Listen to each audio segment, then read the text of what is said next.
Kaning sitwasyon na marag lisod magyud. Una nga Ginoo na lang imibaw.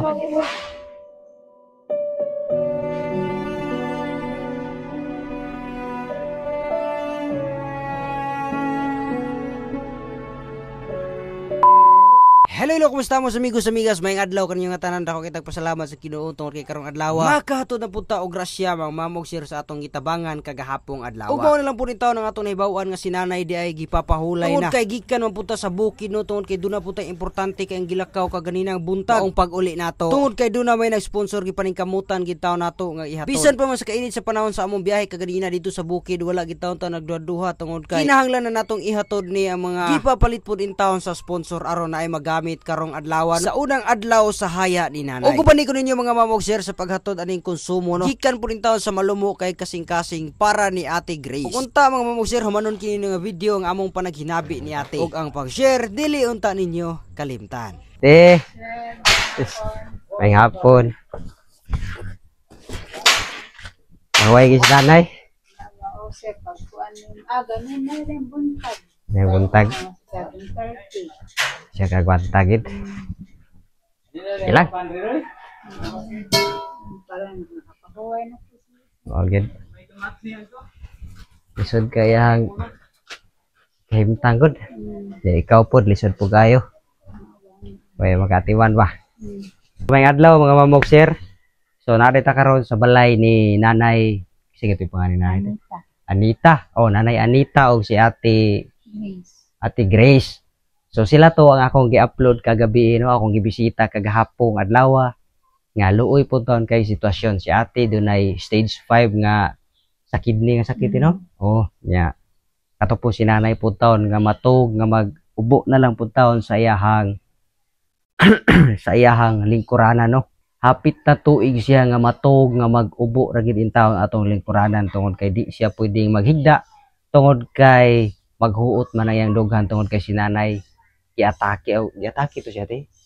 Sa iyang heart sir. Sakit sa heart. Na siya ay sakit sa kasing-kasing o itaas po to yung sugar no. Boto nga ang iyang til ng hupong iyang til.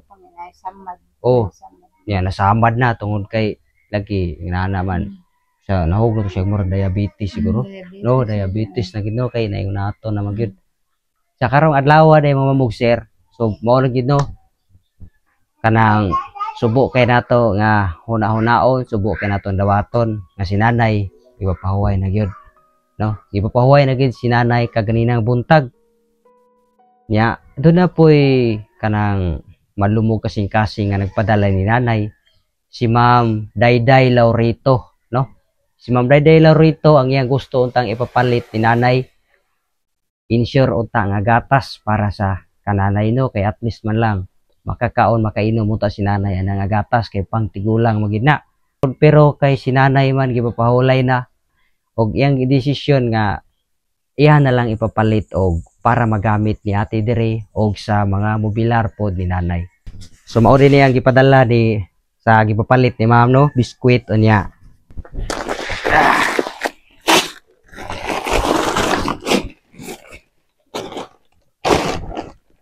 So Ma'am Dayday Laurito no, sa naabot na gid sa hingtungdan ang imuhang gipadala. Daghan kay salamat ma'am. Ang Ginoo na lang pod ang bahala sa imong kamayo no. Bisan tuod og wala na si nanay pero gipadayon gihapon nimo ang imong pagtabang alang-alang sa iyang anak in taon nga naginusara na lang pod sa kinabuhi no. Og ana nanti kani kita magamit makatabang sa inyo ha. Salamat kita nga lagi tayo mga tao nga malumo kay kasing-kasing. Sagdili na to igunsa ba no. So akong ipalit mo diri ubay-ubay gid siya. Kape para sa mga mukuan niya munggos. Nay Milo nya napoy mga kamay. Ubay-ubay gid nga kamay ang akong ipalit. Oh, at least sa imong gihatag diri namo ni nanay na makatabang sa mga tao na mobilar unya. Salamat kay sa Ginoo no. Pasalamat kita sa Ginoo nga naadyo mga tao nga malumo kasing-kasing no. So kaniti kaning biskwit kamo na lay bahala niya. Ay si nanay mo gina sama sa tong gisulti kagahapon nga ang desisyon sa Ginoo mo'y matuman. Kung sa may desisyon sa Ginoo, maunay pinakamaayo nga desisyon nga nahitabo, no? Tungod kay ang Ginoo man gid nagkupot sa atong kinabuhi, no? Para makapahuway po siya sir bakay tiguang na po nanay. Tinuod sa ako lang na diskubrihan sa mubo nga higayon. Grabe kaluoy sa sitwasyon ni nanay. Samot na nga mas luoy si ate pod nga mo'y mag-atiman nga dili pud taon makapamuwersa tungod kay gidialysis man pud taon siya, dili gid pwede siya mamuwersa niya. Si nanay kinahanglan gina siya og kusog pud taon aron maatiman siya, no.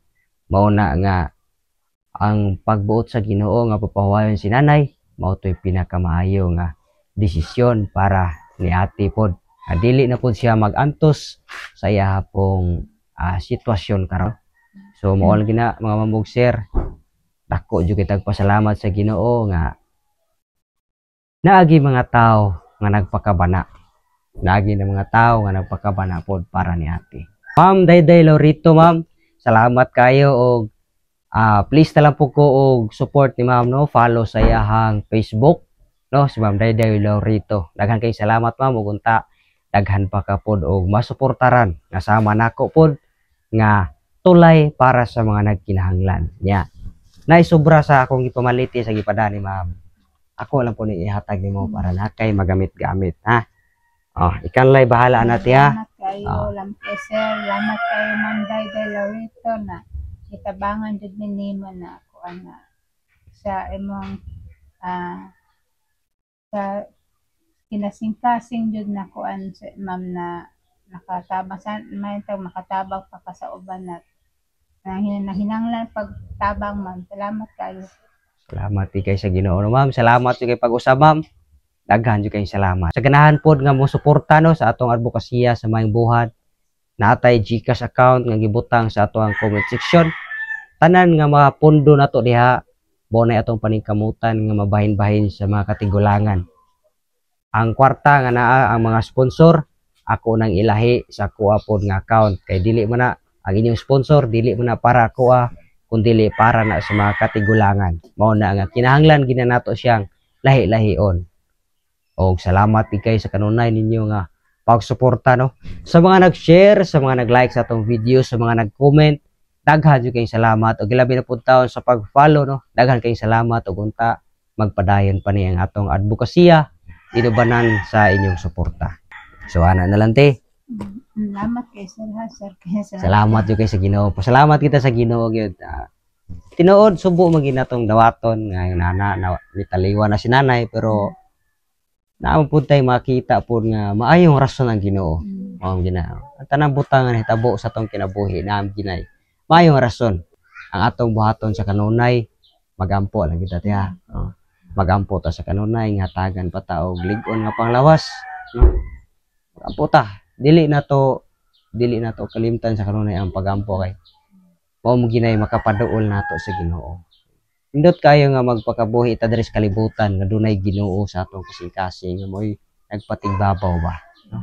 So ana nante magampo lang kita kanunay kun do naman tayo mga si pangalan ni mga kaguol ato lang ginang isandig sa Ginoo tanan, no. Kay siya ra maginay bahala nga mahupay sa atong kasing-kasing, siya ra punay bahala mahapsay sa atong pagpakabuhi ining kalibutan, no. So mao ra gina basta ang atong pagbuhat og maayo kinasing-kasing dawaton gina sa Ginoo.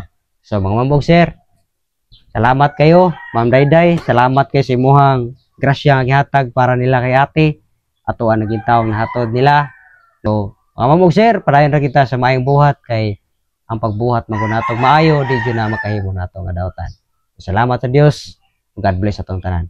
Ate, ang ping kadiri ate ha. Sige. Salamat kay sa Ginoo, ma'am. Salamat kayo.